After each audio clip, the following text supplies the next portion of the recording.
Marciano Fanfics Teorías. Suscríbete al canal. Teoría Fanfic Novela. Harry Potter, dominando la magia mental. Parte 47. Capítulo 249. Quien observó con una leve sonrisa al grupo de miembros del ejército de Dumbledore que charlaban entre sí. Los vio reír y hablar entre ellos. El ambiente se había vuelto más alegre desde que Umbridge dejó Hogwarts. La llegada de Dumbledore como nuevo miembro de defensa contra las artes oscuras había revitalizado a los estudiantes, y los miembros de la DA, que llevaban ventaja gracias a sus aventuras nocturnas secretas. Disfrutaban del conocimiento que ya poseían y que podían aplicar incluso antes de que Dumbledore lo introdujera. Además, ya no era necesario que Marcus los vigilara constantemente, susurrándoles al oído estrictas reglas de secreto. Suspiró. Sí, no había necesidad de mantenerlo en secreto. Con Umbridge fuera, el ejército de Dumbledore podía pasar de ser una sociedad secreta circunstancial a un simple club estudiantil no oficial. Sintió que era el momento oportuno. Quien sacó su reloj de bolsillo, quedaba aproximadamente media hora antes de que el grupo se dispersara. Se rió, en efecto, era el momento.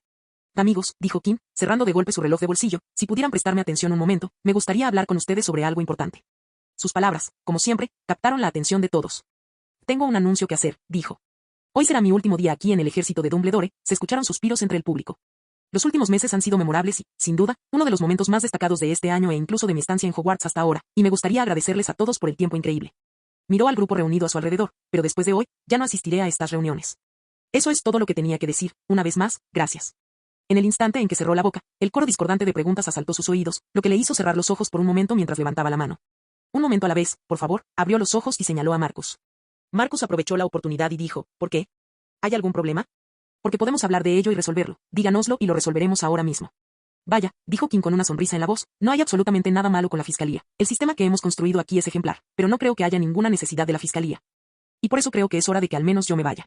Hubo muchos ceños fruncidos y expresiones de preocupación, pero el ruido estridente anterior había desaparecido. Entendieron de qué estaba hablando. ¿Lo ves? Ahora que Umbridge se ha ido, ya no necesitamos escabullirnos por la noche como ladrones solo para aprender un poco de magia. Sin embargo, semana tras semana, solo nos reunimos de noche, y reunión tras reunión, ahorramos minutos antes del toque de queda para volver a los dormitorios. Simplemente, ya no tiene sentido que nos comportemos así. A Ivy dijo, ¿ya no te gusta esto? Nada de eso. No podría estar más lejos de la verdad. Disfruto mucho mi tiempo aquí y creo que todos ustedes son personas maravillosas, pero creo que es hora de que deje este grupo, dijo Kim, poniendo las manos a la espalda. Además, ya no me necesitan. Ya les enseñé los 3 principios básicos, conciencia, intención y emoción, y todos han practicado mucho su uso durante estos meses. Lo único que tienen que hacer es continuar con lo que han estado haciendo y seguir aprendiendo lo que deseen. Los miembros de la DA aprendieron lo mismo que todos los demás, lo cual fue bueno porque era una necesidad del momento, pero ahora que el nivel académico había vuelto a la normalidad, era hora de que cada persona dedicara su tiempo libre a las cosas que quería aprender. Y si lo desean, pueden seguir aprendiendo en grupos. De ninguna manera estoy diciendo que la Alianza de Dioses deba disolverse. No, eso sería desperdiciar un recurso increíble, dijo. Por ejemplo, si alguien quiere aprender un hechizo en particular, puede preguntar en la comunidad de la Alianza de Dioses si alguien puede ayudarle a aprenderlo, algo que ya venimos haciendo. O si alguien quiere aprender junto a esa persona, para que puedan comparar sus experiencias y aprender unos de otros. Sus palabras no hicieron más que aliviando la incomodidad que sentía el grupo. Se habían acostumbrado a su entorno actual, y Kim simplemente los había abandonado, dejándolos a la intemperie. Sí, Hermione, dijo Kim, mirando la mano levantada, adelante. ¿Quién dijo que iba a dejar la fiscalía? Así que se preguntó, si te pedimos que nos enseñes algo, ¿nos lo enseñarás? Si tengo tiempo libre, por supuesto, estaré encantado de ayudar con la magia. Me gustaría hacer algo, permítanme reformular lo que dije antes, no voy a dejar la DA, simplemente dejaré de ser miembro activo. Claro, eso solo si aceptan un puesto de miembro pasivo en la DA. La aceptamos, dijo a Ivy al instante, siempre serás miembro del DA. Muchos asintieron y murmuraron en señal de asentimiento. El Escuadrón Dorado fue el miembro fundador del DA, los representantes de la casa eran los líderes, y Kim, la maestra, era la columna vertebral del grupo. Era imposible hablar del DA sin mencionar a Kim en cada capítulo de sus anales. Kim asintió cortésmente, con el rostro vuelto hacia arriba. Me alegra oír eso, dijo. Bueno, aún nos queda un poco de tiempo antes de terminar por hoy. ¿Alguien quiere preguntar algo, aclarar alguna duda o, si lo prefieren, podemos sentarnos a charlar? Quiero batirme en duelo contigo. Todas las miradas se dirigieron a la voz firme, y allí estaba Harry Potter en lugar del retador. Todos miraron a Kim, aguzando el oído y pidiendo silencio. En todas las sesiones del ejército de Dumbledore, Kim solo había practicado una vez con Neville, pero, aparte de eso, no había usado magia activamente más allá de demostraciones, y mucho menos en duelos. ¿Qué provocó esto? Preguntó Kim. Harry se cruzó de brazos sobre el pecho mientras decía, sé que he aprendido mucho, pero quiero ver si realmente he mejorado. Kim entrecerró los ojos, con un brillo interior en ellos, mientras ladeaba la cabeza, pensando en cómo responder. Asintió, bien, esa es la mejor manera de medir la mejora. Vamos, al duelo. El grupo formó un gran círculo, como un escenario, con varitas en las manos de cada uno para protegerse, tal como les habían enseñado, si uno estaba cerca de cualquier tipo de actividad mágica. Era de sentido común tener la varita en la mano. De acuerdo, Harry Potter. ¿Cómo quieres hacerlo? Kim tomó su varita falsa y la sostuvo detrás de su espalda. Reglas estándar, dijo Harry, remangándose, quien sea desarmado o aturdido primero, gana. ¿Estás seguro? Podemos jugar una serie al mejor de 3 si quieres. Harry entrecerró los ojos. Levantó la barbilla y negó con la cabeza. No, o una cosa o ninguna servirá. Lo has dicho todo. Kim miró a la multitud y gritó, Astoria, si pudieras echar una moneda al aire o algo así para empezar. Astoria sonrió y caminó hacia el centro del escenario, entre Harry, que sostenía su varita delante de él, mientras que en el lado opuesto, Kim aún sostenía la suya a su espalda. ¿Listos?, preguntó, extendiendo una hoz de plata y su varita en otra, lo que me hizo arquear las cejas. Ella miró a ambas y, con un movimiento rápido de su varita, la moneda salió volando. Astoria corrió de vuelta entre la multitud mientras Harry y Kim se miraban fijamente, uno sonriendo mientras el otro lo fulminaba con la mirada. Pasó un segundo, luego dos, y la competencia de miradas se prolongó durante 10 segundos. Kim y Harry alzaron la vista y entrecerraron los ojos para divisar una guadaña flotando. Se volvieron hacia Astoria, que la blandía con picardía, y alzaron las manos. Astoria sacó la lengua y, con un movimiento de su varita, la guadaña dejó de levitar y cayó. La moneda pasó por el campo de visión de Harry y Kim, girando mientras se dirigía hacia el suelo. Harry agarró su varita y aguzó el oído, entonces oyó el sonido de la moneda al golpear el suelo. Harry se lanzó hacia adelante con su pata delantera y blandió una pistola paralizante para dispararle a Kim. Kim soltó la muñeca de la mano que sostenía la varita de su otra mano y, con un empujón de hombro y un rápido movimiento de muñeca, un escudo bloqueó el aturdidor. No se detuvo y, con la mano que sostenía la varita elevándose con el impulso, movió la muñeca para disparar una esfera azul del tamaño de una bala de goma, no hacia Harry, sino hacia el suelo. La guadaña plateada, que había caído desde una altura ridícula, acababa de alcanzar la cima de su salto, girando sobre dos ejes diferentes. Cuando de repente fue golpeada por la brillante bola mágica azul en su parte inferior, corriente, y salió disparada hacia arriba debido al empuje físico del hechizo. Como si lanzara un cuchillo, Kim alzó la mano por encima del hombro, extendió el brazo que sostenía la varita y disparó una pequeña bola amarilla hacia la moneda. La bola de luz amarilla envolvió la moneda giratoria, que la lanzó hacia Harry a una velocidad asombrosa. Harry atrapó la moneda con un escudo lanzado en el tiempo que le tomó lanzar 2 hechizos, y se mantuvo firme detrás de ellos. Alzó su varita para lanzar el siguiente hechizo, pero su mano se detuvo al ver que otra bola amarilla de Kim impactaba la moneda. Bajó la mirada hacia la moneda, y ésta se le abrió de par en par al ver una moneda que giraba rápidamente y que presionaba contra su escudo, deformándolo hacia adentro como si intentara desgarrarlo. Dio un respingo cuando otra pequeña bola amarilla envolvió la moneda en un nuevo destello de luz amarilla, y su escudo se ensanchó aún más hacia adentro, ondulando a 360 revoluciones por minuto. Ondas por minuto. Entonces, sin previo aviso, como un globo de agua que estalla, el escudo de Harry se rasgó y la moneda brillante le golpeó de lleno en el pecho. Uf, gimió Harry, agarrándose el pecho con un dolor sordo, ¿le había roto una costilla a la moneda? Vamos, Potter, dijo Kim, paseándose sin prisa por el escenario. Sé que mi magia es interesante, pero no te quedes ahí parado admirándola durante un duelo. Kim miró a su izquierda, levantó la mano libre y movió el dedo de un lado a otro en un gesto de invitación. Al otro lado, Eddie se estiró el cuello antes de subir al escenario. Deberías saberlo, dijo Eddie, haciendo girar su varita. ¿Para qué perder el tiempo con Potter si sabes que soy el único que puede vencerte? ¿Y en serio? Kim esbozó una sonrisa irónica. ¿Y cuándo fue la última vez que supuestamente saliste conmigo? Ah, ya sabes, ahora mismo. Un arco eléctrico salió disparado de la punta de la varita de Eddie. Su intención era eliminar a Kim con la ayuda del legendario elemento sorpresa. Kim soltó una risita mientras saludaba con pereza, y el arco eléctrico se extinguió con toda su crepitante potencia. Vamos, Carmichael, eso fue flojo. ¿Dónde fue a parar ese golpe? ¿O es que solo se le ocurren derrotas repetidas? Eddie no mostró ninguna reacción más allá de miradas vigilantes. Bombarda.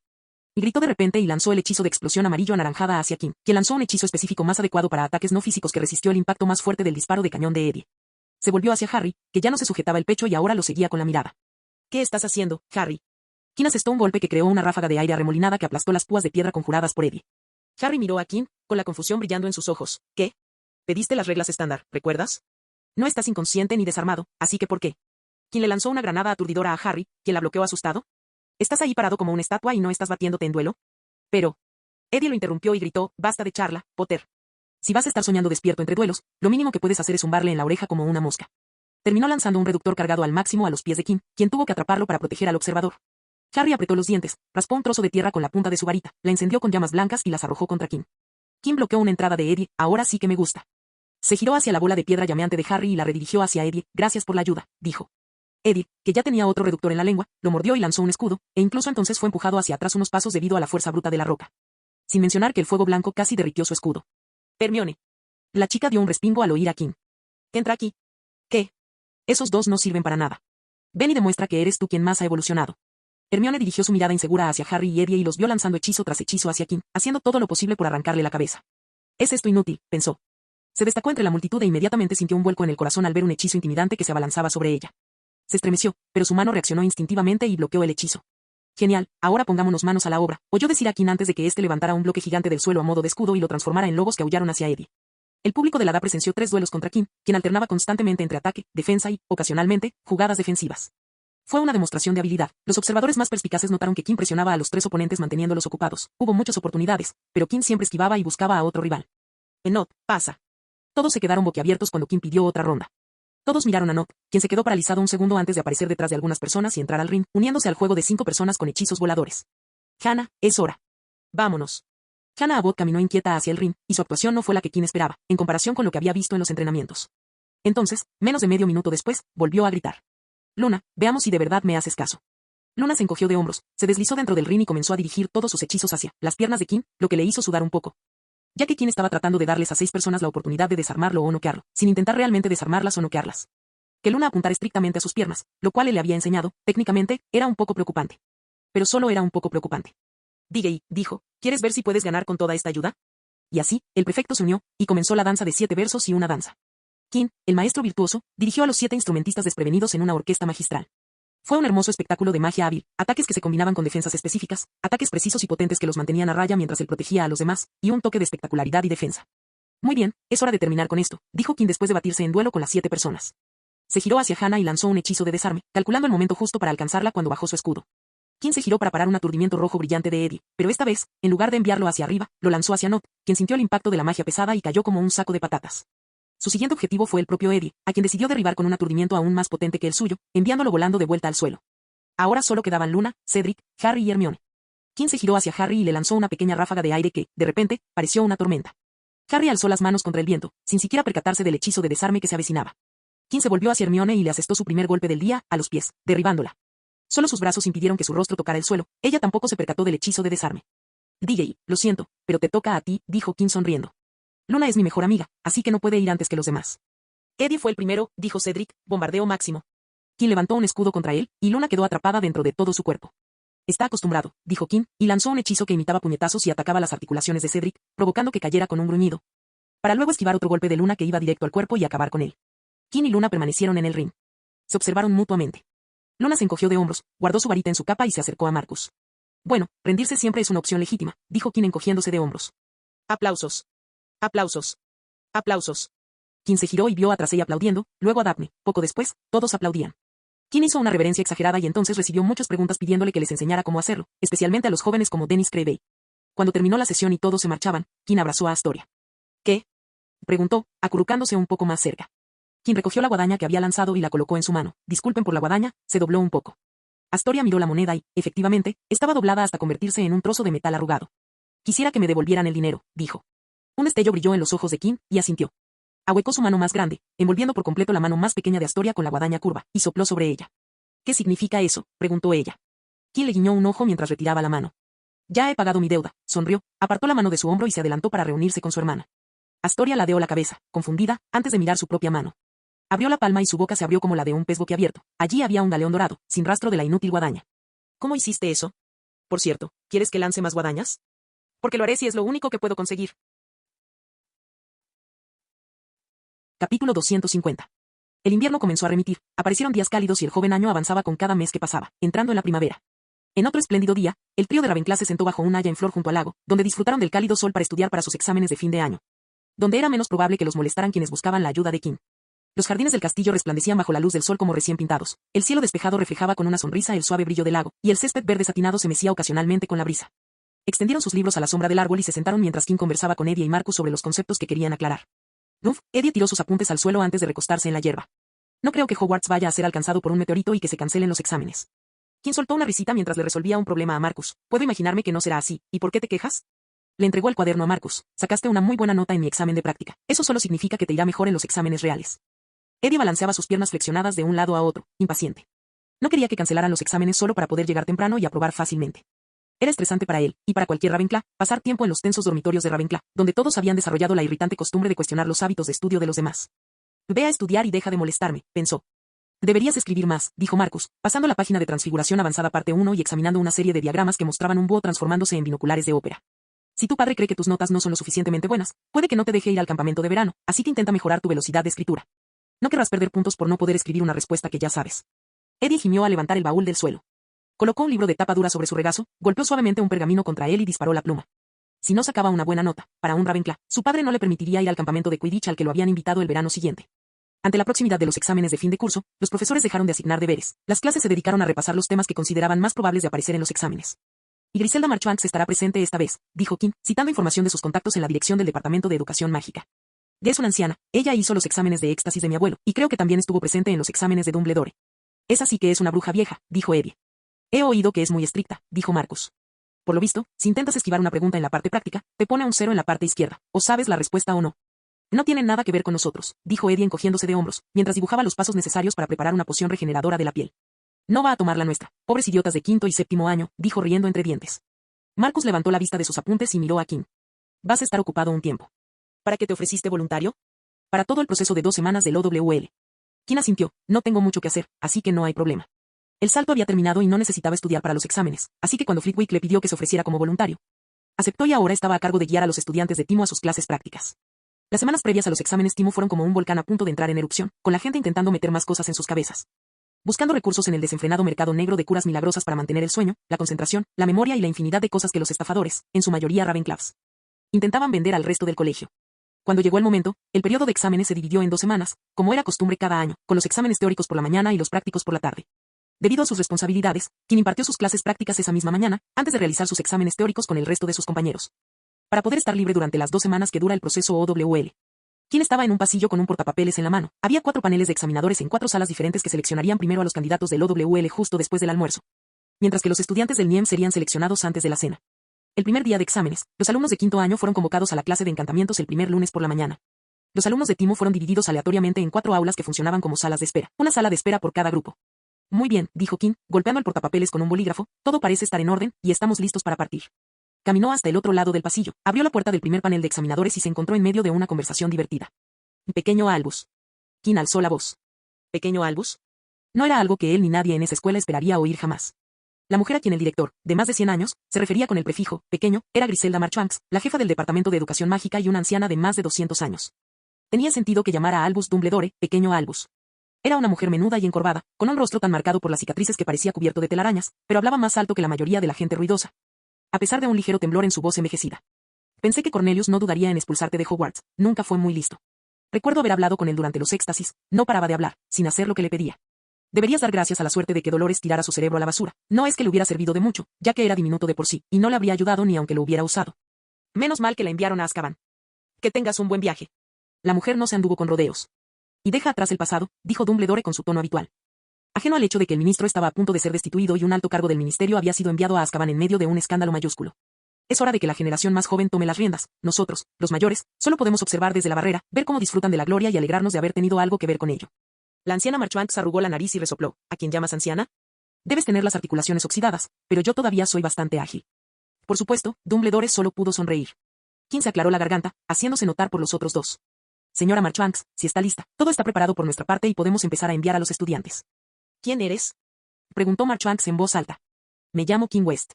Señor West, aquí tiene a un prefecto de 6º año, dijo Dumbledore. Se ha ofrecido voluntario hoy para servir de enlace entre los alumnos y los examinadores.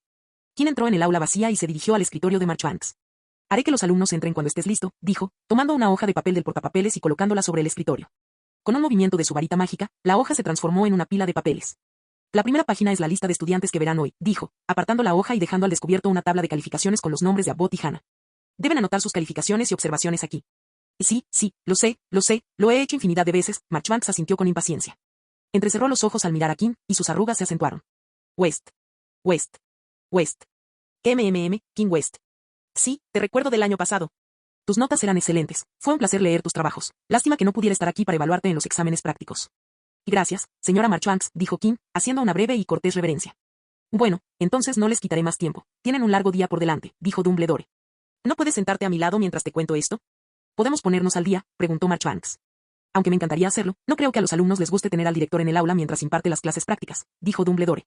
No tienes gracia, dijo Marchbanks antes de abrir la lista. Por favor, cuida de la señora Marchbanks, le dijo Dumbledore a Kim, quien asintió. Muy bien, que venga la caballería, dijo Marchbanks, sacando un termo de su bolso y colocándolo junto a una taza y un platillo antes de servirse un tazón humeante de té.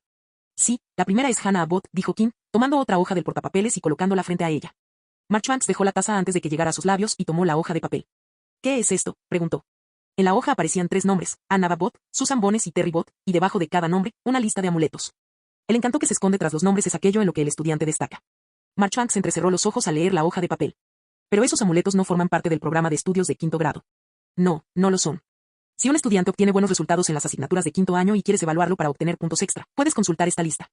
Los estudiantes que indicaré son aquellos que me han informado sobre sus especialidades fuera del plan de estudios.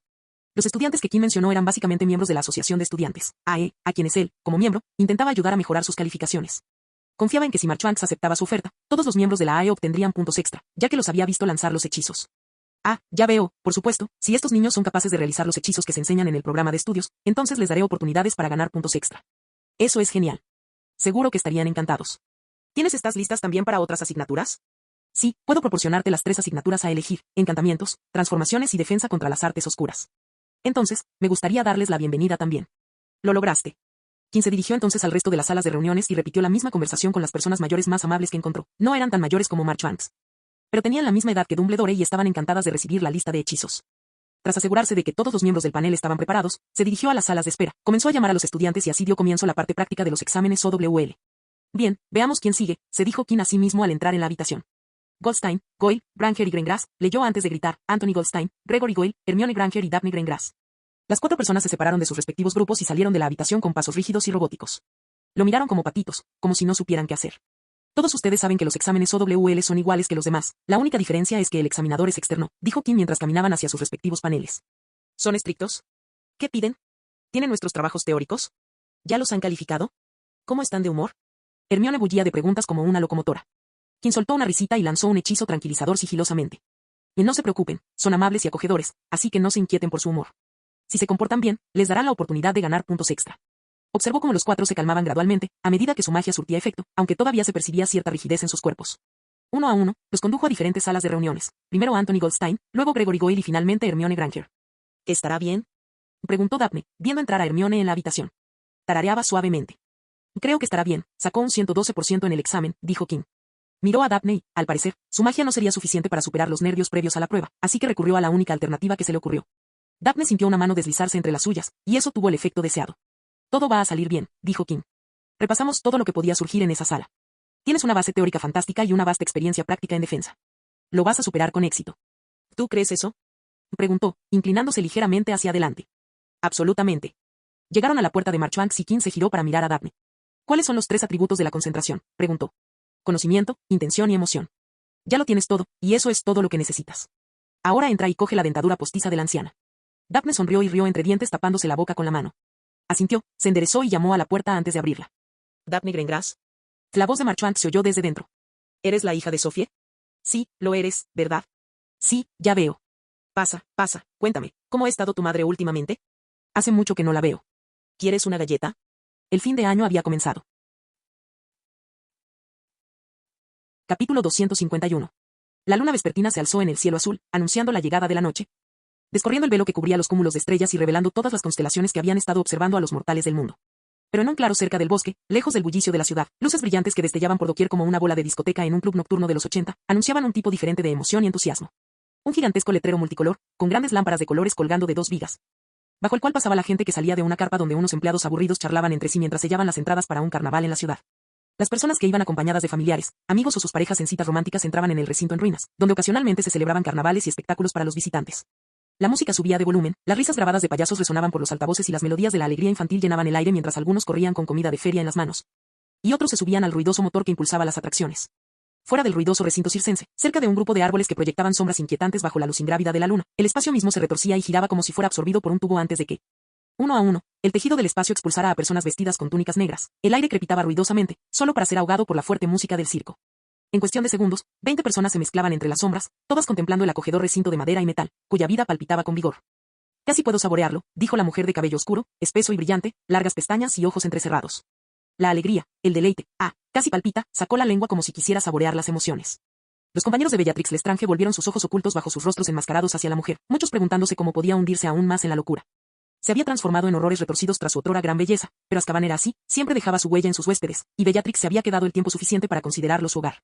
Ella soltó una risita, su cuerpo temblaba y su hombro se contraía involuntariamente mientras se volvía hacia una figura vestida como una cerilla, de pie en medio de los grupos, con una capucha que le cubría la cabeza inclinada sobre su espalda encorvada. Rivers. Y gritó Bellatrix, saltando hacia él como una colegiala. ¿Qué planes tienes para hoy? Cuéntame. Te estoy emocionadísima por divertirme esta noche. Rivers se quedó mirando a la mujer desquiciada que contoneaba las caderas frente a él, con sus rizos balanceándose de un hombro al otro. ¿Cómo habían llegado a esto? ¿Cómo se había visto envuelto en todo aquello? Cambio de escena, retrospectiva. Rivers había oído historias sobre Azkaban y sus infames carceleros, pero jamás podría haber imaginado que las miradas santas y las voces lastimeras no bastaban para describir la cruda realidad de la prisión más espantosa del mundo. Estar confinado en una habitación destartalada, algo que, incluso para los estándares más desequilibrados, no podía llamarse celda. Los suelos y las paredes empapados por la humedad del mar circundante mantenían la celda incómodamente húmeda durante todo el año, los días y días que pasaba encarcelado, sin poder encontrar un lugar seco donde descansar. Con los gritos, llantos y risas desquiciadas de su esposa resonando en sus oídos, le hacían añorar la sencilla cama de su casa. Incluso suplicaba por el fresco suelo de madera, o cualquier cosa, con tal de que estuviera seco.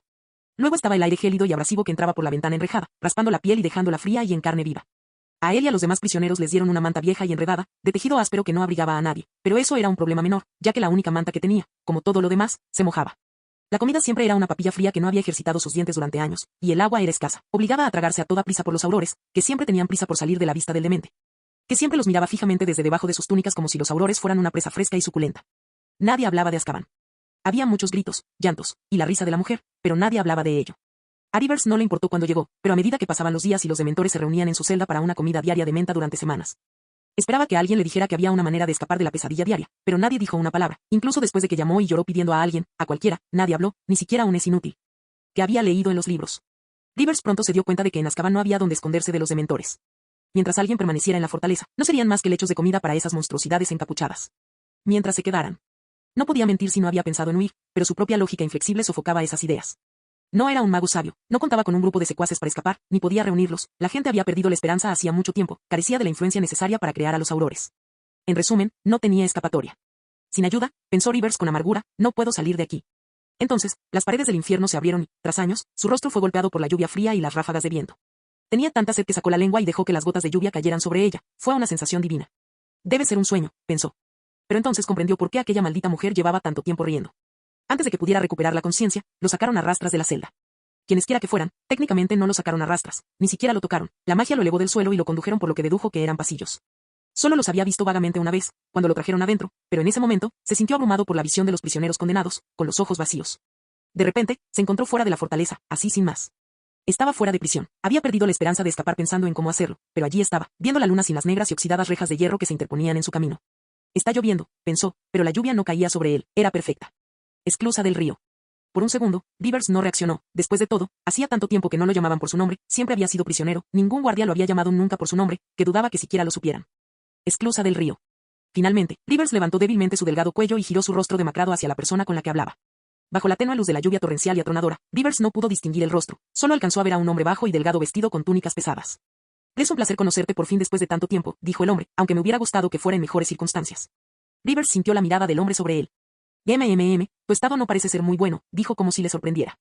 ¿Cómo se atreve este hombre a decir eso y encima sorprenderse?, pensó. Rivers estaba seguro de que aquel hombre era una especie de mocoso malcriado que jamás había conocido el sufrimiento. Rivers le gruñó al hombre, pero lo único que salió de sus cuerdas vocales desactivadas fue un débil gemido, y su cuello no pudo sostener su cabeza, y volvió a caer. El hombre rió nerviosamente. Parece que aún te queda algo de energía. Genial, genial. Bueno, dejando eso de lado, estamos aquí para liberar a unos amigos, y pensé que sería apropiado llevarte con nosotros, porque sin ayuda, no hay manera de salir de esta isla sin morir en el mar, dijo riendo. Y en cierto modo fue culpa mía que hayas terminado aquí. Rivers estiró el cuello con dolor. ¿Qué? No me reconoces. El hombre se agachó y se quitó la capucha, dejando al descubierto un rostro delgado pero saludable. Los ojos vacíos de Rivers se clavaron en el rostro, tardó unos segundos en que su mente confusa recuperara un recuerdo. Era el de un cartel de Se Busca medio roto y manchado que había visto pegado en la pared de un pub, en el que aparecía un hombre regordete sudando mientras le tomaban una foto. El hombre que tenía delante no se parecía en nada a él, pero su cerebro aún conservaba el recuerdo, e incluso en su estado actual, Rivers confiaba en su mente, y con otro parpadeo y una mirada al rostro del hombre, sus pupilas se contrajeron en señal de reconocimiento. Tú eres. Pettigrew. Peter Pettigrew. Peter esbozó una sonrisa irónica. Me alegra que me hayas reconocido. Solo hablamos una vez, en mi única carta, pero aquella vez nos trajo de vuelta aquí. Tú. Rugió la voz ronca de Rivers. Tú eres la razón por la que yo, espetó, mientras la ira alimentaba su débil cuerpo. Eso sería un error, dijo Peter. Simplemente te di información, fue tu decisión actuar en consecuencia. Culparme no borrará tus decisiones imprudentes. Pero dejemos eso atrás, disfrutemos del presente y miremos hacia un futuro mejor. La voz de Peter era tan tristemente monótona que todas sus palabras sonaban desmotivadas y, por lo tanto, completamente falsas. Rivers se quedó sin palabras, no había nada que pudiera decir. Él era un hombre con el cuerpo destrozado, mientras que Peter Pettigrew era un hombre que, aparentemente, acababa de destruir Azkaban. Ahora, quisiera conocer a mi maestro, dijo Peter. Estoy seguro de que han oído hablar de él, se llama. Cambio de escena. Y así fue como Rivers Locke terminó uniéndose a los mortífagos. Pasó de ser el líder de los accionitas de Novellos a un miembro del círculo medio bajo de los mortífagos del Señor Oscuro. Por primera vez en su vida, estaba atado, su libertad encadenada. Estaba por debajo de los miembros del círculo superior e interno, cualquiera de ellos podía darle órdenes, y él no podía negarse. No si quería enfrentarse a la ira de ciertos individuos que no lo pensarían dos veces antes de torturarlo o matarlo sin contemplaciones. También estaba el Señor Oscuro, quien le hablaba durante horas sobre su trabajo con los accionitas de Novellos. Rivers esperaba tener una conversación agradable con el señor Oscuro, con la esperanza de ganarse su favor, pero no lo logró. El señor Oscuro lo apartaba para hacerle preguntas, y si intentaba desviar la conversación para entablar una relación, el señor Oscuro la reconducía. No ayudaba que el hombre fuera un maestro de Legilem, y no había nada que pudiera ocultar. Rivers ni siquiera se daría cuenta de que le estaban leyendo la mente sin su conocimiento, pero dudaba que fuera así. Finalmente, estaba Peter Pettigrew, su agente en la organización de los mortífagos. Servía al señor Oscuro bajo las órdenes de Peter, en esencia, era su subordinado. Su subordinado, pensó Rivers con sarcasmo. Estaba seguro de que, en la mente de Peter, él no era más que una herramienta a su disposición. Su vida estaba en manos de Peter, y eso no tenía nada de ley, porque el señor Oscuro así lo había decretado. No tenía escapatoria. Rivers expresó sus pensamientos con un chasquido de dedos frente a su rostro. Rivers. Señor Locke. Llamó Bellatrix, y Rivers la miró con expresión inexpresiva. Hay informes, comenzó, de que hay 2 aurores presentes en ese carnaval hoy. Los mortífagos del señor Oscuro tenían un alcance con el que sus accionitas de novellos solo podían soñar. Ambos son nacidos de Mucles. Por lo que parece, están en una cita. Bellatrix rió suavemente, haciendo girar su varita entre mechones de su cabello. Oh, Dios mío. Quizás podamos jugar con una mientras la otra mira. Rivers ignoró los desvaríos de la demente y continuó con sus planes. Y nuestro objetivo hoy es llamar la atención de esa pareja, dijo, mirando a los demás mortífagos. Los 10 reclusos de Azkaban están aquí y se unirán al carnaval sin disfraces. Él también figuraba entre los fugitivos, pero no era una figura de alto rango y no se hizo público su condición de fugitivo, lo cual le alegró. Todos ustedes se unirán al carnaval y harán que parezca que se reúnen en un carnaval móvil, lejos de las miradas de los magos, pero se harán visibles a propósito para los aurores. Para que puedan contactar a sus amigos en el DMLE, y... Celebra, dijo Bellatrix, y una luz apareció en la punta de su varita, vibrando con magia mientras intentaba liberarse. No deberíamos usar magia a menos que sea innecesario, dijo Rivers. Necesitamos retener a los aurores que llegan aquí el mayor tiempo posible, así que, por favor, colóquense cerca de los muggles para que los aurores tampoco usen magia allí. Se dirigió a los mortífagos restantes. Todos esperarán mi señal antes de hacer lo que se les ha ordenado y poner en marcha el plan. Tengan cuidado, porque trabajaremos en un lugar lleno de aurores, en medio de una niebla. No hace falta que nos lo cuentes, muchacho, dijo Egastes Rookwood, antiguo inefable y uno de los 10 de Azkaban. Solo asegúrate de que todo salga bien. Lo entiendo, dijo Rivers. Bueno, entonces no tengo nada más que decir. Es hora de empezar. Los 20 mortífagos centraron su atención en el carnaval, con la intención de dar inicio al mayor evento del año y a una serie de acontecimientos futuros. Marciano Teorías Fanfic. Capítulo 252. Los aurores Edward Moss e Isobel Dean se incorporaron recientemente a la oficina de aurores. Ambos destacaron por sus múltiples habilidades durante su estancia en Hogwarts, requisito indispensable para acceder a los programas de formación de aurores. Ambos superaron la prueba con excelentes resultados, obteniendo sus escudos de bronce y convirtiéndose oficialmente en aurores auxiliares del DMLE. Desafortunadamente, aunque los aurores en formación pensaban que sus vidas eran difíciles, con sesiones de entrenamiento que duraban desde la madrugada hasta altas horas de la noche, no sabían que no eran más que flores que absorbían la luz del sol en un cómodo invernadero, protegidas del duro frío del mundo exterior.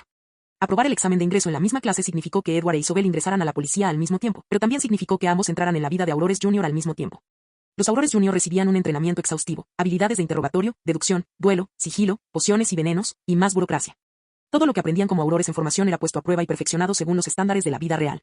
Había un dicho en la oficina de Aurores: un Auror novato no era realmente un Auror hasta que la oficina lo desmantelaba y lo reconstruía. No fue ninguna sorpresa que Edward e Isobel, quienes pasaron por el proceso al mismo tiempo, forjaran un fuerte vínculo de camaradería en las duras pruebas de los novicios. Además, el DMLE, con sus requisitos y cualificaciones más rigurosos, implicaba que solo media docena de personas se convertían en Aurores Junior cada año. De la clase de Edward e Isobel, solo 4 completaron la formación. Las largas jornadas laborales y la carga de trabajo, de la que incluso una mula se quejaría, hicieron que Edward e Isobel pasaran la mayor parte del día juntos, durante semanas y meses seguidos, y después de más de un año. Comenzaron a estrechar lazos, y una cosa llevó a la otra, y allí estaban, visitando a una compañía de circo ambulante para una cita. Es muy ruidoso, dijo Isobel, apartando un trozo de la nube rosa de algodón de azúcar. Quizás deberíamos haber ido a un lugar un poco más tranquilo. Edward asintió mientras bebía un sorbo de refresco de una botella. ¿Es raro que extrañe el cubículo? Porque de verdad lo extraño mucho. No es nada extraño. Es acogedor y cálido. ¡Qué acogedor! Siempre podemos ir a otro sitio. Creo recordar un buen restaurante al que podemos ir. Debería estar a poca distancia a pie, donde yo pueda aparecer y tú aparecer a mi lado. Vale, pero creo que primero deberíamos ver el espectáculo. Compramos las entradas. Isobel asintió, mirando el talón del billete que tenía en las manos.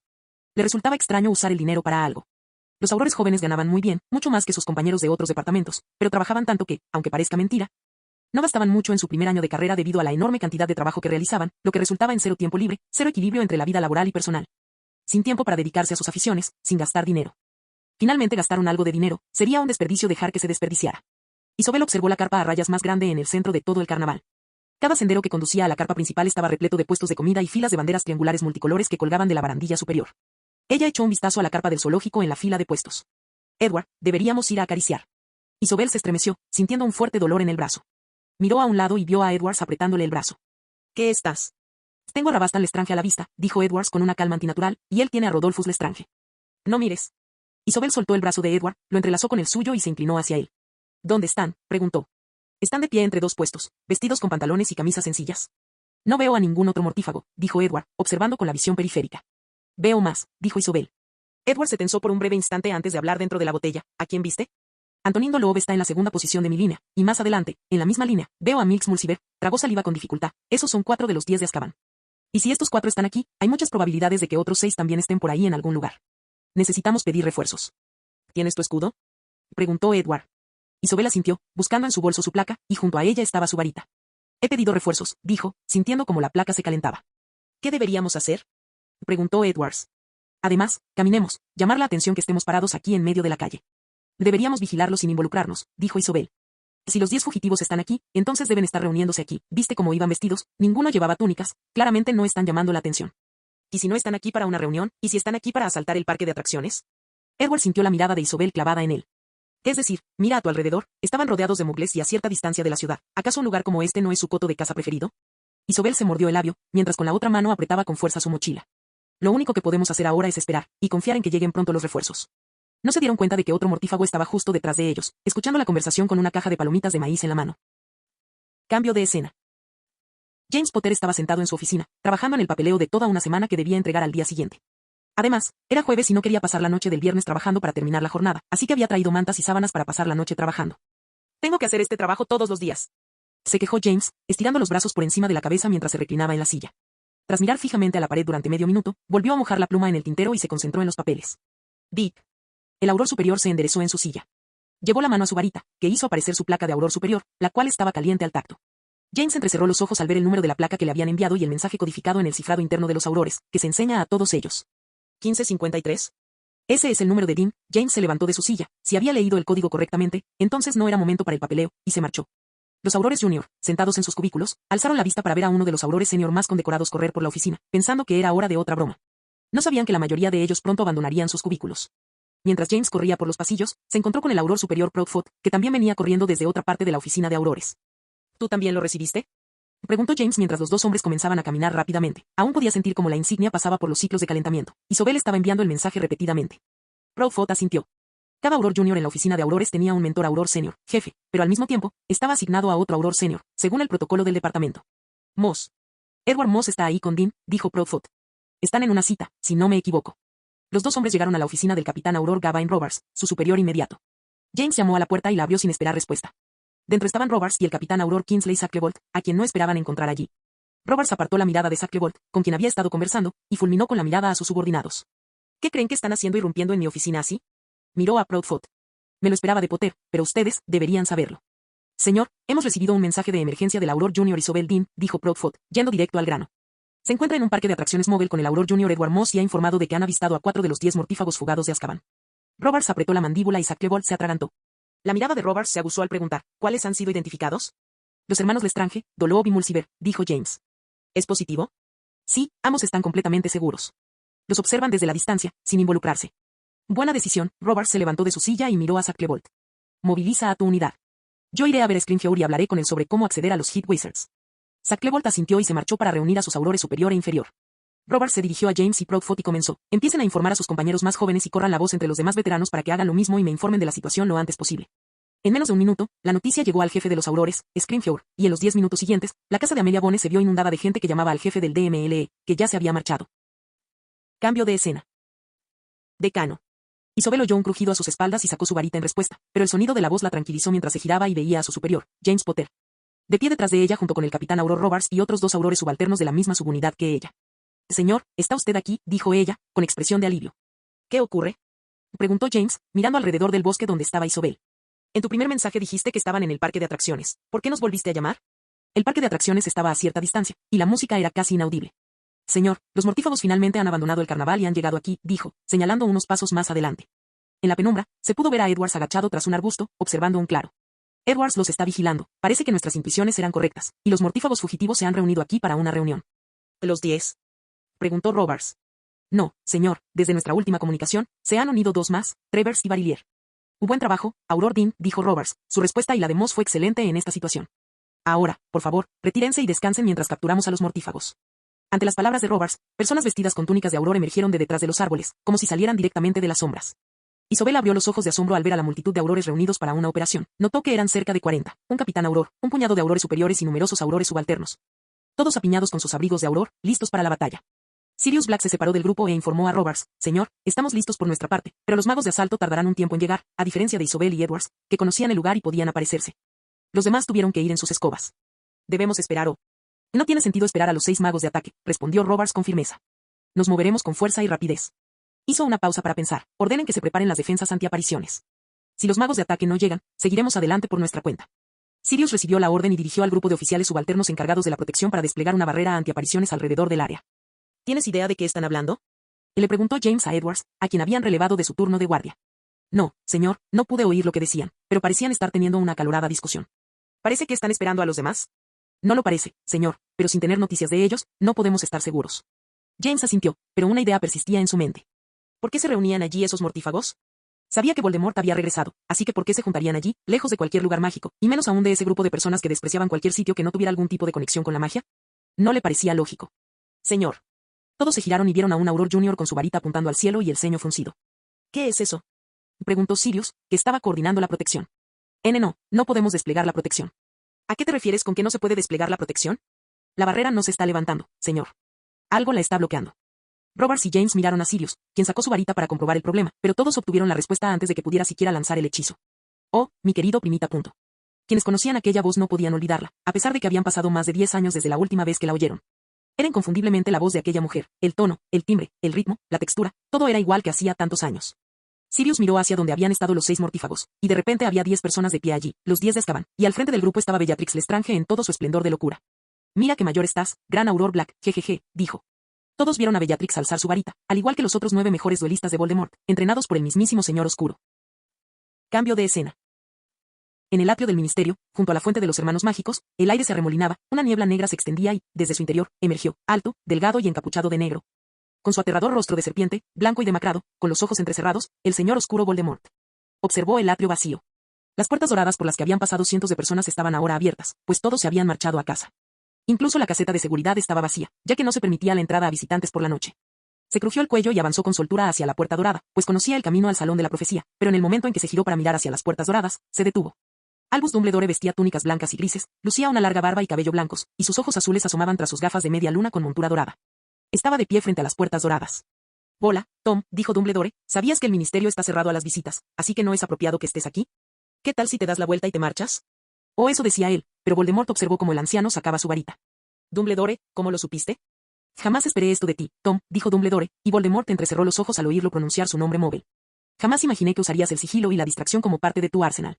Que yo recuerde, siempre fuiste un fanático de la ostentación, quizás hayas cambiado después de todos estos años. Después de todo, ha pasado más de una década. ¿Cómo te ha ido todo este tiempo? Dumbledore sonrió. ¿Ha sido agradable? Voldemort apretó los dientes. El anciano se burlaba de él, como siempre lo había hecho, como si fuera inferior a él. Cometiste un error, Dumbledore, dijo mientras su varita se deslizaba fuera de su manga. No debiste haber venido aquí, ahora morirás aquí sin que nadie te vea. Dumbledore ladeó la cabeza. Te equivocas, Tom. No te irás de aquí hoy. Fue una tontería venir aquí por la profecía, y ahora voy a hacer que te arrepientas. El aire mismo comenzó a temblar mientras la magia vibraba desde los 2 poderes mágicos, los 2 hombres más poderosos del país. Es hora de emprender la próxima gran aventura, Dumbledore, dijo Voldemort mientras su magia fluía hacia su varita, concentrándose mientras una luz verde brillaba en la punta de la misma. Debió de ser difícil todos estos años. Es hora de que descanses, sonrió Dumbledore mientras sumergía el bastón de las reliquias de la muerte con su magia. El mayor duelo de la década estaba a punto de comenzar. Las 2 supernovas de la magia finalmente se han encontrado. Capítulo 253. Voldemort alzó su varita y lanzó un rayo de luz verde hacia Dumbledore, quien se giró y desapareció en un remolino de su capa. Al segundo siguiente, reapareció detrás de Voldemort y agitó su varita hacia la fuente de los hermanos mágicos, de modo que la estatua dorada del mago en la fuente cobró vida. Saltando de su pedestal y aterrizando en el suelo con un golpe seco entre Dumbledore y Voldemort. La estatua del mago se arrodilló sobre una rodilla, alzó el brazo y le propinó un puñetazo dorado a Voldemort, quien abrió los brazos como un director de orquesta. El puñetazo cambió de dirección y lo alcanzó a pocos metros de distancia. Pero ni Dumbledore ni su estatua animada se detuvieron cuando la otra palma se dirigió hacia un lado. Voldemort extendió su brazo sin varita hacia la palma. Una barrera apareció entre Voldemort y la palma dorada, deteniendo el brazo de la imponente estatua. La boca sin labios de Voldemort se retrajo y mostró sus dientes a Dumbledore, quien agitó su varita. El brazo de la estatua del mago se convirtió en líquido, y grandes bolas doradas salieron disparadas hacia Dumbledore, quien agitó su varita, y las bolas se convirtieron en bloques de brea fría, cayendo al suelo. Dumbledore hizo el siguiente movimiento, y el resto de las estatuas de la fuente de los hermanos mágicos cobraron vida. Brujas, mujeres, hombres, semielfos, duendes, centauros. Todos saltaron de sus pilares en una estampida hacia Voldemort. Basta, gritó Voldemort, y con su grito, las estatuas se hicieron añicos y la fuerza del hechizo se sintió en todo el atrio. «¿O no quieres matarme, Dumbledore?», gruñó. «Y deja de jugar, ¿o es que estás por encima de semejante brutalidad?». «Ambos sabemos que hay otras maneras de destruir a un hombre, Tom», dijo Dumbledore con calma, continuando su camino hacia Voldemort como si no temiera a nada en el mundo. Como si nada hubiera interrumpido su paseo por el pasillo. «Simplemente quitarle la vida no me satisfaría, lo admito». «Y no hay nada peor que la muerte, Dumbledore», gruñó Voldemort. Dumbledore suspiró. En efecto, su incapacidad para comprender que existen cosas mucho peores que la muerte siempre ha sido su mayor debilidad. Otro rayo de luz verde voló hacia Dumbledore, pero un escudo plateado lo bloqueó, y Dumbledore continuó hablando. «Tom, pase lo que pase hoy, no pondrás tus manos sobre esa profecía». «No puedes detenerme, Dumbledore», dijo Voldemort, y sus ojos oscuros y apagados se tornaron de un rojo escarlata brillante. Miró las estatuas caídas y dijo: «Sé que has perdido tu toque. ¿Cuánto tiempo hace que no usas la magia al máximo? ¿Cuánto tiempo hace que no te dedicas de verdad a las artes?». Dumbledore no respondió, lo que provocó que una sonrisa apareciera en el rostro de Voldemort. «Te has vuelto complaciente, Dumbledore. Yo, en cambio, he pasado 13 años, viviendo», había firmeza en su rostro mientras hablaba de su tiempo como espíritu. «Puede que haya estado ausente, pero he pasado todos esos años, pensando. Aprendiendo de lo que se me ha dado, de lo que me queda, nunca he desperdiciado un momento. Pero tú, en cambio, has jugado a ser director con los niños». A Dumbledore no parecía importarle. Lo que Voldemort decía podría ser cierto. Hacía mucho tiempo que no lo presionaba, nunca había sido necesario y no le importaba. «Eso no cambia nada, mientras estemos aquí», dijo Dumbledore, señalando hacia el atrio, con sus ojos azules brillando con una luz plateada, «sin importar lo que tú o yo hayamos hecho en los últimos 10 años». Voldemort no tenía forma de responder. Mientras estuvieran en un espacio cerrado, sus posibilidades de acción se veían limitadas. Si llegaban a luchar, como Voldemort deseaba, la sede del Ministerio y el Salón Blanco, con sus diversos departamentos y ministerios del gobierno móvil, quedarían reducidos a escombros en cuestión de minutos. Dumbledore sonrió ante la respuesta de Voldemort, o más bien, ante su falta de respuesta. Si bien era cierto que era inferior al hombre que tenía delante en poder bruto, eso no significaba que fueran débiles. En un espacio tan reducido, eran prácticamente iguales. «Aunque no lo fuéramos, no perdería», pensó Dumbledore, con el orgullo empañando sus pensamientos. Había una razón por la que había recibido el título de Gran Mago. Tenía 100 años de experiencia. Dumbledore recuperó su varita y la blandió como si fuera un látigo. Una llama larga y delgada brotó de la punta, envolvió a Voldemort, quien conjuró un escudo, pero el látigo de fuego ardió con más intensidad y durante más tiempo, envolviendo también la cúpula del escudo. Tiró del látigo de fuego, que se apretó alrededor del escudo de Voldemort, estrangulándolo mientras la cúpula se contraía como un globo al ser apretado. Por un momento pareció que Dumbledore había tomado la delantera, pero entonces la cuerda de fuego se transformó en una serpiente, que inmediatamente soltó a Voldemort y se giró, siseando furiosamente, para encarar a Dumbledore. Voldemort desapareció, y la serpiente se transformó en un basilisco, alzando su cabeza hasta alcanzar una altura colosal de 6 metros. La aparición de fuego rugió y siseó. Los ojos de Dumbledore se abrieron de par en par al ver que las llamas adquirían un tono violeta. Una maldición se había tejido en el fuego. «¿Pero dónde está?». El pulso de Dumbledore se aceleró al sentir una oleada de magia a sus espaldas. Sin darse la vuelta, creó un escudo azul translúcido que se multiplicó instantáneamente en 3 capas de barreras. Al instante siguiente, sintió una oleada de fuerza proveniente de detrás de él. Dejó escapar un gruñido. Dumbledore se giró y vio una llama amarillo-anaranjada que portaba una terrible maldición con la que estaba demasiado familiarizado. «Fuego maldito». «Tom, ¿se te ha deteriorado el cerebro junto con tu aspecto? ¿Tienes idea de lo que estás haciendo?», le dijo a Voldemort, que estaba de pie sobre el pedestal vacío de la fuente de los hermanos mágicos. Voldemort no respondió, no tenía por qué hacerlo, y sabía que Dumbledore no esperaba respuesta. El fuego maligno podía ser un hechizo difícil de controlar y contener una vez lanzado, pero bajo su experta y magistral guía, era tan fácil de manejar como un lumos. «No saldrás de aquí con vida, Dumbledore», dijo el señor oscuro. Dumbledore frunció el ceño cuando el fuego maligno lo empujó. «¿Dónde están?», pensó. «¿Por qué no han llegado todavía?». Cambio de escena. Cerca del parque de atracciones, aurores y mortífagos intercambiaron hechizos en el bosque. 48 aurores enfrentaron a 10 mortífagos en primera línea, mientras que otros 5 se escondían en el bosque, repeliendo a los aurores con sigilo para proteger a la fuerza principal de combate. «Potter.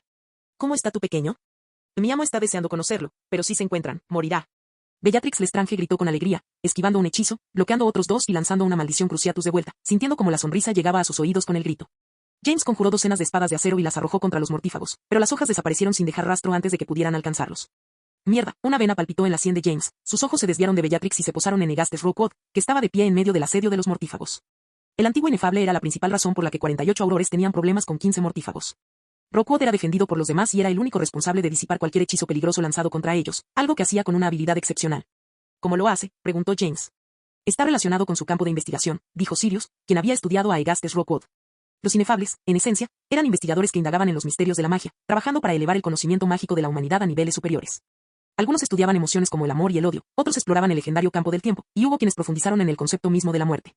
El área de investigación predilecta de Rookwood era como desmantelar la magia interna de los hechizos. Por lo poco que me dieron los inefables cuando Rookwood aún estaba activo, fue capaz de desmantelar una amplia gama de transfiguraciones y muchos de los hechizos ofensivos de uso común, dijo Sirius, dirigiendo una mirada severa a su mejor amigo. James arrugó la nariz mientras animaba a un escuadrón de golems y los lanzaba al galope contra los mortífagos. Pero en su interior, pensaba en lo que Rookwood sería capaz de hacer en un duelo. Casi todos usaban hechizos comunes durante los duelos, creando su propio estilo al añadir magia inusual. James tragó saliva con dificultad. Con solo desactivar los hechizos comunes, Rockwood obtenía una ventaja sobre cualquiera que poseyera una varita. Los aurores no eran una excepción. Apártate, dijo Shacklebolt, e hizo girar su varita con un movimiento elíptico. El cielo sobre el claro comenzó a oscurecerse. Rockwood alzó la vista y vio un destello de luz entre las nubes. Entrecerró los ojos antes de abrirlos de par en par. Rabastan, Rodolfo, exclamó. Viene del cielo. Cúbranlo. De eso era algo que no podía desmentir. Los hermanos Lestrange alzaron la vista hacia el cielo y, sin dudarlo, levantaron una barrera sobre el grupo justo a tiempo para oír un destello blanco seguido de un fuerte crujido. Maldita sea. ¡Qué asco! Los hermanos Lestrange gimieron cuando el gigantesco rayo impactó contra sus escudos combinados. James y Sirius miraron a Shacklebolt, quien alzó su varita de nuevo, y otro rayo impactó a los mortífagos. Se apartó de la primera línea y suspiró. No me miren ni los ataquen mientras están desequilibrados, les gritó a las personas que lo miraban fijamente. Las palabras de los capitanes aurores se oyeron de inmediato, y las fuerzas aurores comenzaron a concentrar sus hechizos en los hermanos Lestrange, y funcionó. Pues Rodolphus Lestrange fue alcanzado por un hechizo y gritó de dolor. «Hermano», exclamó Rabastan entre disparos, se giró brevemente para mirar a su hermano caído. «Sal de aquí ahora mismo». Rodolfo se levantó la manga, casi rasgándola para dejar al descubierto su marca tenebrosa. Con gran dificultad, presionó su varita contra su cráneo y, con un destello de luz, desapareció. «Oh, no», exclamó Bellatrix, haciendo pucheros mientras palmeaba el suelo. «Se acabó el juego. Es demasiado pronto. Quiero seguir jugando». «Bueno, siempre habrá una próxima vez», añadió sonriendo, «pero antes de irnos, déjate un regalo». Bellatrix señaló a lo lejos con una brillante sonrisa en el rostro. Ninguno de los veteranos ni de los capitanes apartó la vista de la batalla, pero Edward sí lo hizo y vio algo que, aunque era nuevo para él, lo horrorizó profundamente por lo que significaba. «Señores». Shacklebolt, que había estado inactivo durante un tiempo, se dio la vuelta e incluso recuperó el aliento. Sobre el carnaval, en el cielo, flotaba una calavera verde con una serpiente emergiendo de su boca, enroscada alrededor de la calavera. Era aterradora, era escalofriante, y era la marca del Señor Oscuro. Un muro de tierra se alzó alrededor de los mortífagos, y antes de que los aurores pudieran derribarlo, los mortífagos desaparecieron utilizando trasladores, tal como lo habían planeado. «Vamos. Vamos». «Va al circo», dijo Shacklebolt, corriendo hacia el parque de atracciones antes de aparecerse para cubrir la distancia. Su corazón, y el de todos los aurores, latía en sus costillas. La aparición de Mors Mordre en zonas muggles siempre iba acompañada de sangre. Simplemente esperaban llegar a tiempo. Cambio de escena. Voldemort inyectó más magia en el fuego maligno y, al instante, una de las tres barreras se hizo añicos. Dumbledore se apartó de Voldemort para enfrentarse al vertebrado de fuego violeta. Seguía siendo una amenaza, aunque no tan peligrosa como el fuego maligno. Como dice el refrán, hay que combatir una maldición con otra. Dumbledore extendió la mano y un chorro de agua brotó, elevándose en olas, y en segundos conjuró suficiente agua como para llenar varias piscinas olímpicas. El agua, al ascender, brilló con una luz tenue y se volvió turbia. Había sido maldecida. El agua formó la figura de un fénix y chocó con el basilisco de fuego de Voldemort. Los dos gigantes elementales lucharon por el dominio. Dumbledore se volvió hacia Voldemort en el momento en que se rompió la segunda barrera, pero cuando Dumbledore canalizó más magia en su escudo, el fuego maldito se desvaneció como ramitas en un día ventoso. Y antes de que Dumbledore pudiera reaccionar, un chorro de luz verde salió disparado hacia él desde la varita de Voldemort, a tal velocidad que no tardó ni un segundo en recorrer la distancia.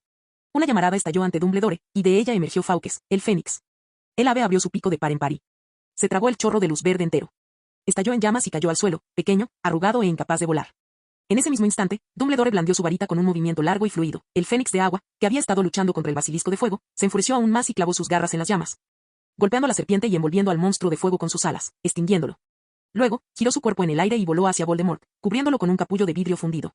Durante unos segundos, Voldemort solo fue visible como una figura oscura, ondulada y sin rostro, que brillaba indistintamente sobre el pedestal, luchando claramente por liberarse de la masa asfixiante.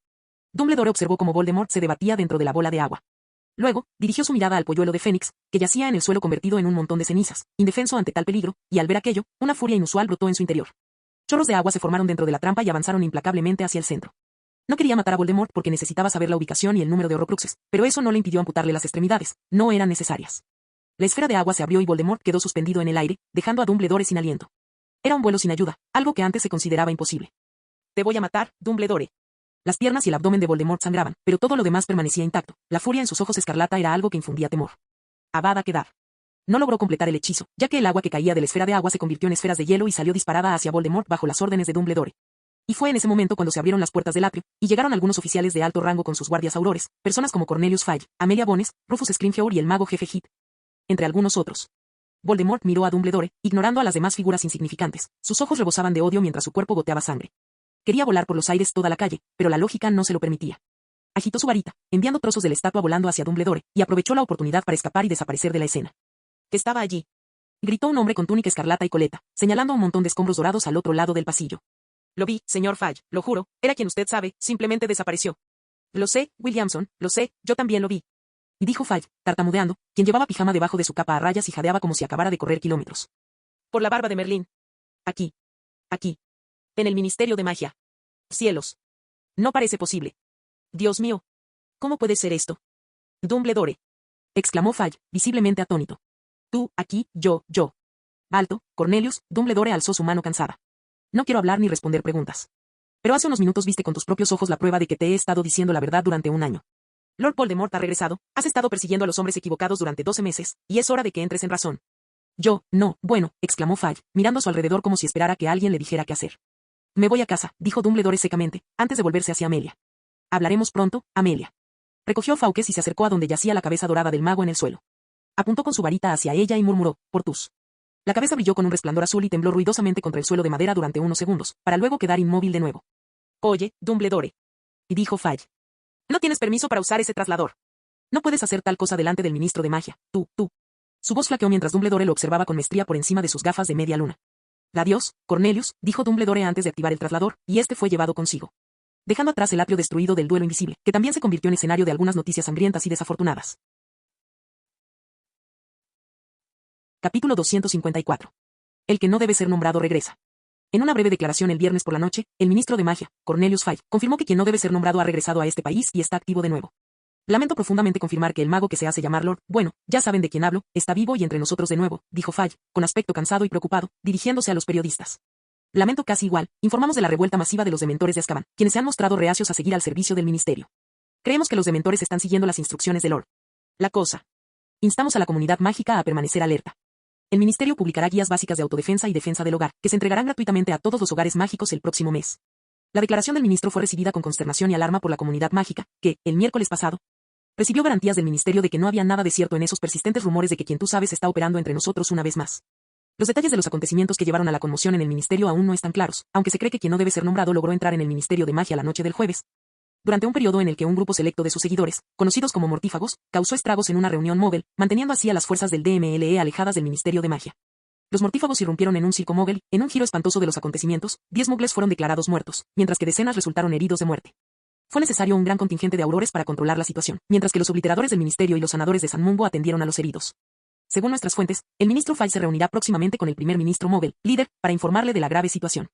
Albus Dumbledore, director del Colegio Hogwarts de Magia y Hechicería, miembro readmitido de la Confederación Internacional de Magos y restituido como jefe de los magos del Wizengamot, no estuvo disponible para hacer comentarios anoche. Durante un año ha insistido en que quien tú sabes no está muerto, como se esperaba y creía, sino que está reclutando seguidores una vez más para un nuevo intento de hacerse con el poder. Mientras tanto, el niño que sobrevivió, quien cerró su ejemplar del Sunday Prophet sobre la mesa de Ravenclaw y suspiró al verlo deslizarse por el escritorio. Como indicaba el titular, era domingo, y habían pasado algunos días desde que el ministerio había recibido al señor oscuro como invitado y había tenido una breve reunión con Dumbledore. El mismo tema se convirtió en el principal asunto de los periódicos y revistas desde la edición del viernes, y parecía ser el único tema del que todo el mundo hablaba. Como era de esperar, pensó.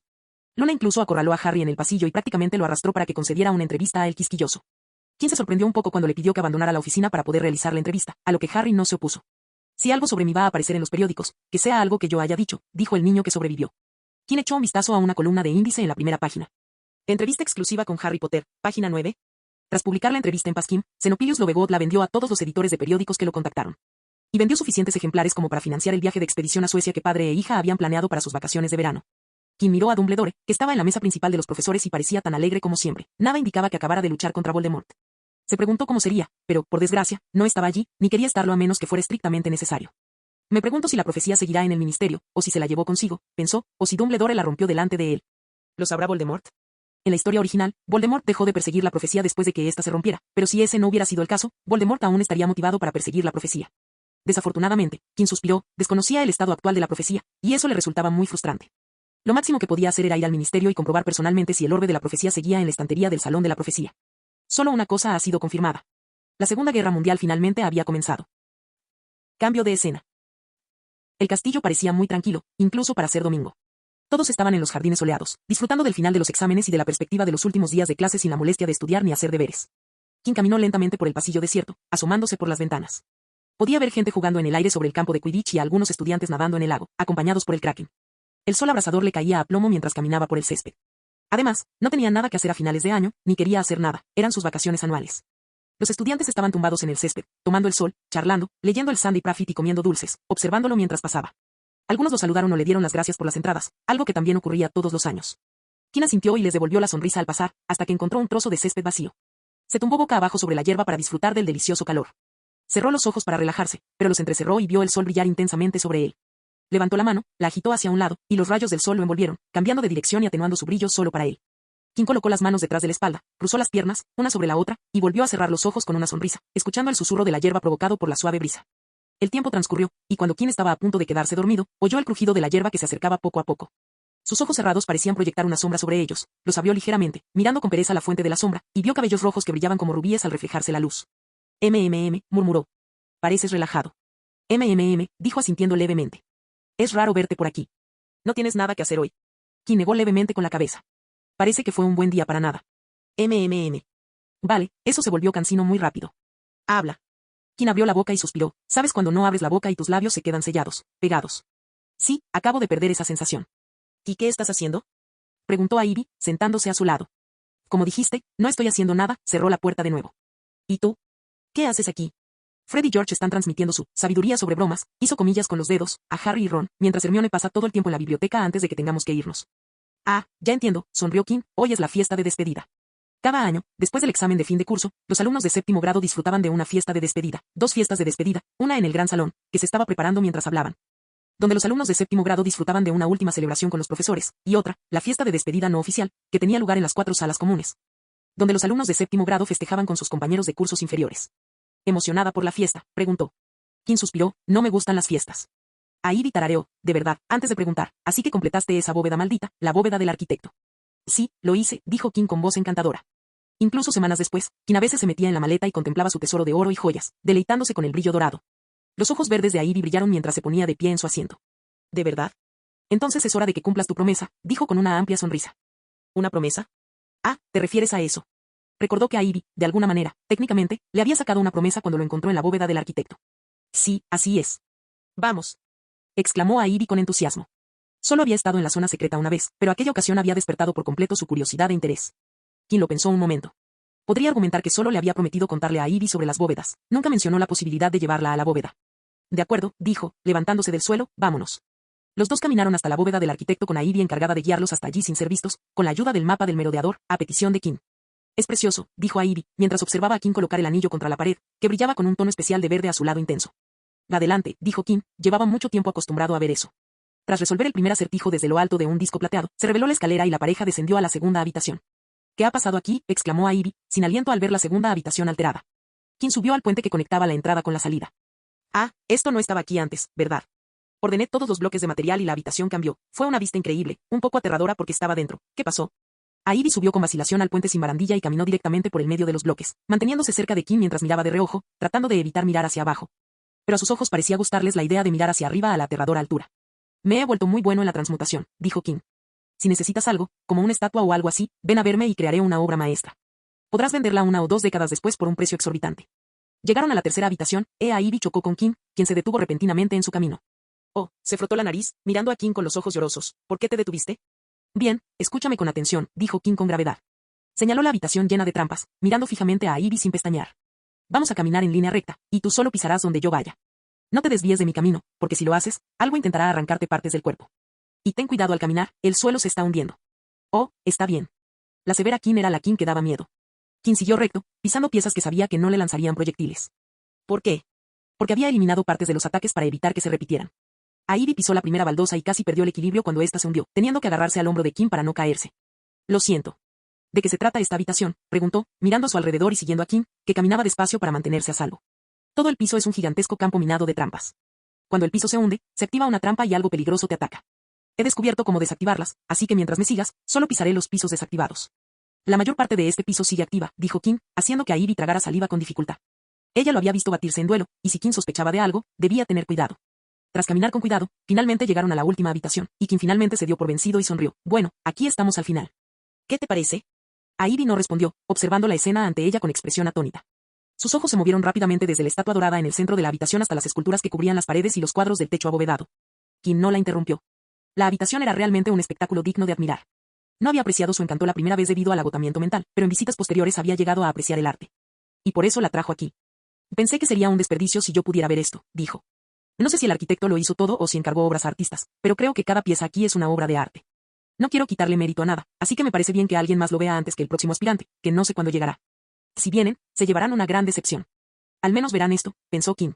Vamos, déjenme mostrarles la recompensa, dijo, y caminó hasta la base de la estatua para empujar la losa hacia abajo.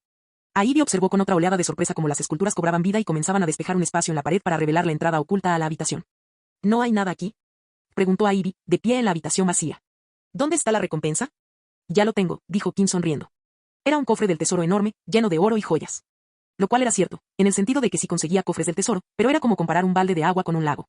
Mira esto, dijo, metiendo la mano en el bolsillo y sacando una moneda de oro que guardaba como recuerdo. Vaya, sí que tienes oro, dijo, mirando el extraño galeón que tenía en la mano. Sí, wow, asintió Kim, junto con algunos libros que el arquitecto escribió en su época. Hermione te perseguiría si supiera que tienes un libro de 1000 años. Estoy segura de que iría a tu casa si supiera dónde vives. Lo sé, así que no se lo digas. No voy a ir, pero déjame echar un vistazo. Todo está bien. Ivy intentó devolver la moneda, pero Kim negó con la cabeza. Puedes quedártela. Es una reliquia histórica increíble y, bueno, aunque sea diminuta, fuiste una parte importante de mi experiencia en la bóveda. Me sorprendió mucho verte entrar, así que, sí, quédate con la moneda como recuerdo. Ivy miró la moneda, luego a Kim, y asintió en silencio al darse cuenta de dónde estaban realmente y cuál era la situación. Apretó los puños, tal vez este era un buen lugar. Solo yo conozco este lugar. Tras pasar un rato en la última sala y después de que Kim prometiera compartir las fotos que había tomado de las pinturas y esculturas, ambos se marcharon. Ivy se detuvo junto a la puerta azul turquesa al llegar a la primera sala. Kim. Ah, sí. Preguntó Kim, volviéndose con una sonrisa. Como había previsto, era más divertido contarle a alguien vivo lo de las bóvedas que al fraile. Esta era su última oportunidad, pensó. Después de esto, tendría que esperar todo el verano para intentarlo de nuevo, y no estaba en condiciones de reunirse durante las vacaciones, pero cierto Slytherin sí lo estaba. Si se detenía. Yedra. Levantó la vista, intentó en vano calmar su corazón acelerado y dio un paso adelante. Los actos hablan más que las palabras, y nada hablaría más alto que esto ahora. Kim vio a Ivy acercarse, ponerse de puntillas, y antes de que pudiera comprender lo que estaba sucediendo, sus labios estaban sobre los de él, y por un momento su cerebro se desconectó. Cuando volvió a funcionar, su primer pensamiento fue que sus labios eran suaves, tan suaves contra los suyos, y pudo sentir el suave cosquilleo de su aliento bajo su nariz. A Ivy le dolió el corazón al no sentir que Kim le devolvía el beso, y aunque lo había deseado, sintió una sensación de vacío, pero al instante siguiente abrió los ojos al sentir que él le correspondía, desafortunadamente. Solo por un breve y mágico momento, ya que Kim se apartó abruptamente. ¿Qué fue eso?, preguntó, respirando hondo y alejándose de Ivy. Ivy frunció los labios y apretó los puños mientras hablaba. Es lo que es. No, esa no es una respuesta. Sé lo que era, pero, ¿por qué?, preguntó Kim con una expresión de incredulidad en su rostro. Me gustas. ¿Qué? Me gustas, repitió. Los últimos segundos le habían dado nuevo valor. Estoy con Daphne. Ivy se encogió de hombros. Kim abrió y cerró la boca varias veces antes de hablar finalmente. ¿Qué creías que iba a pasar? ¿Qué esperabas conseguir haciendo esto? No lo sé, dijo, mirándolo fijamente a los ojos, pero tenía que hacer algo antes de arrepentirme de no haber hecho nada. Kim la miró sin palabras y, tras un momento de silencio, dio un paso a un lado. Ivy comprendió lo que él quería y se dirigió hacia la salida turquesa, pero antes de darse la vuelta, dijo, hablo en serio sobre lo que siento y no voy a rendirme tan fácilmente, así que recuérdalo. Tras decir esto, salió de la bóveda, dejándolo solo y atónito. Kim frunció los labios, pero aún podía sentir el beso. Cerró los ojos, arrugó la nariz y se reprendió mentalmente por haber perdido el control de ese breve instante. ¿Por qué la besé? Era algo que no debió haber hecho, no cuando salía con Daphne. No puede saber que esto pasó, miró a su alrededor con incomodidad y decidió que el incidente quedaría enterrado en esa caja fuerte. No pasó nada, dijo, tranquilizándose a sí mismo. Sí, no pasó nada. Fin del video.